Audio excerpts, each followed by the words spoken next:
So I thought I'd do a video on just what we need to know in this now moment. Cards been kind of falling out of my hand and dropping, so that may be, that may be a common theme that we're kind of just facing right now, is just dropping things at the door, dropping extra weight, maybe feeling like we're feeling a little clumsy or just not completely balanced in life. So let's just see what comes out. I'm going to pull a tarot card, and then I'm going to clarify it with a playing card from just a normal 52 card deck. So these came out, so let's go ahead and see what's going on. So the first card is Eight of Swords. So you may be feeling blocked, trapped,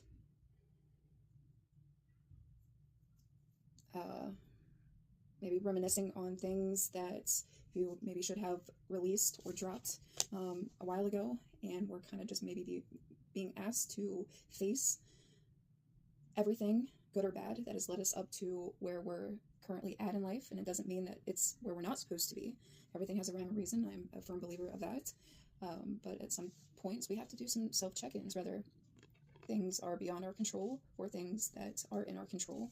So let's see what came out in these. So yeah, there is the Nine of Swords, or the Nine of Spades, and the Four of Cups. So with that, you know, sleepless nights, just anxiety, the anxiety card, maybe not getting as much sleep as we need to. The Four of Cups to me can be like an energy of not being aware of the gifts that life is offering us. So with that being said, maybe like rejection is protection, that feeling trapped is your protection, not being able to have a lot of wiggle room is your protection. Let's see what else comes out.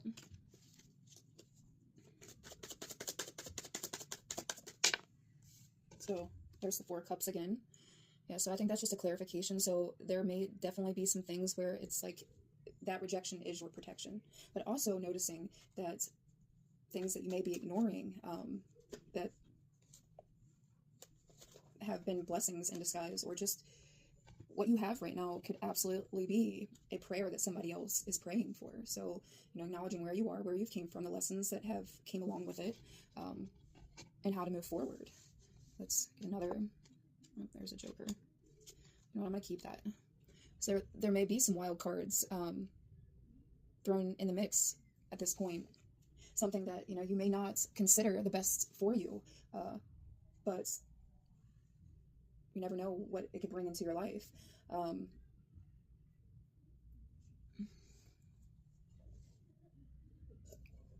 Sorry, I was going to drink. I'm going to give one more on that. Yep, so the Three of Swords is turning pain into purpose. Turning that pain into purpose. What can you do with everything that you've gone through with?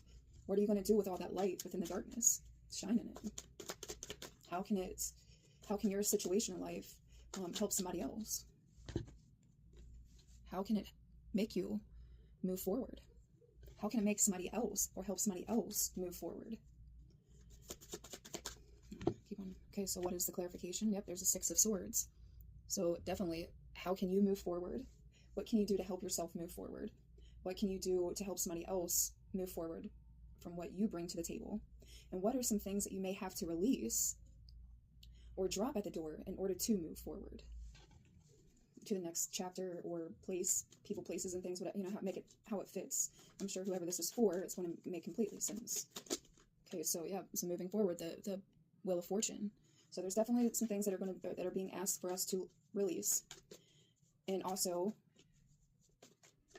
taking notice of everything that you've gone through to be able to help your wheel move forward. Notice your blessings and be able to extend the olive branch to somebody else. Yep, with Four of Clubs. So I mean, that's the home card, that's the stability card, that is a strong foundation.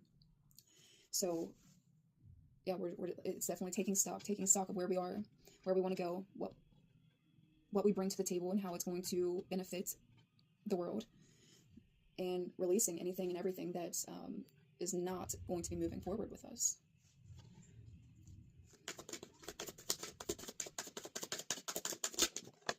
Okay, two came out. Yep, so the Seven of Cups and the Four of Swords. So the Seven of Cups, to me, can be overindulgence, whether it's addictions or just toxic environments, people, places, and things.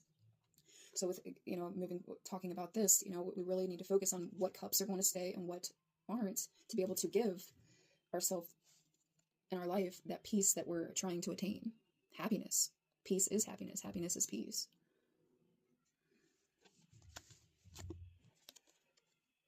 Nine of Diamonds. So having confidence to know that with making these decisions, it is going to absolutely benefit you in the long run, to be able to help you stand upon your own feet again and very firmly. Even if the Jack of Diamonds, even if that means completely starting over with bare minimum. Okay, so we're going to do a final message here. You have the Devil. You're definitely being asked to really zero in on every toxicity points that may exist on our map here. I don't know why it's one more.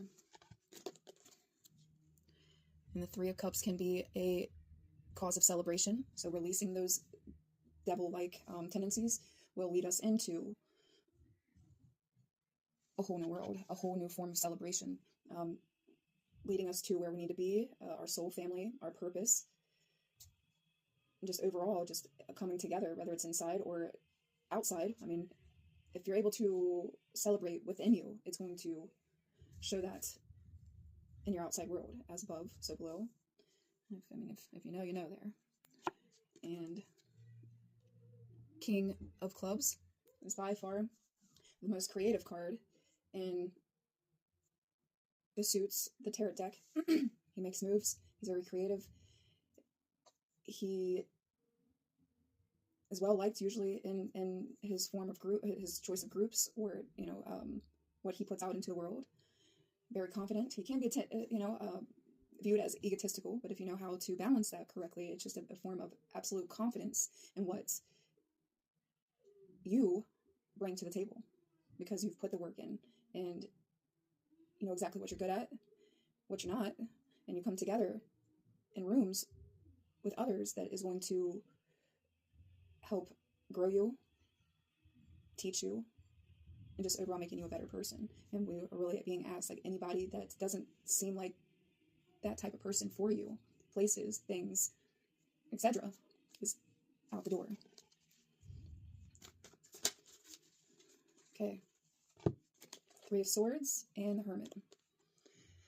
So take the time, shine a light on all those dark places, acknowledge, respect the pain, the traumas, everything that has created you up to this point.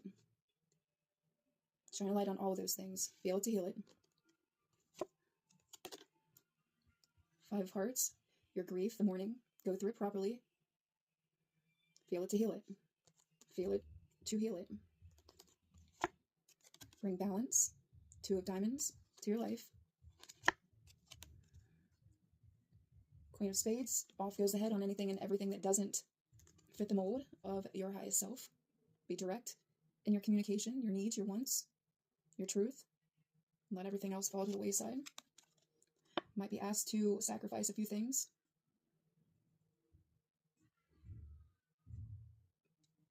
But it's for the good. That is my Jesus card. That is, sometimes you have to sacrifice for the good of the collective, or the, just overall. It's just what we're asked to do sometimes for the overall good of others. Ten of Spades. It's the Death card. Every ending is a beginning. Every beginning is an ending. Final message. When you do that, it's the Nine of Hearts. Your wishes are going to be granted in ways that you could never imagine. In ways that you wouldn't even thought would be something that you even would want, or even be placed in front of you. Your wishes are going to be granted. I promise you, if you do the work and you release everything that is not for your highest self, in the collective. Your wishes will be granted, I promise you. I promise you. All right, I hope this helps, and we'll talk to you soon. Thanks.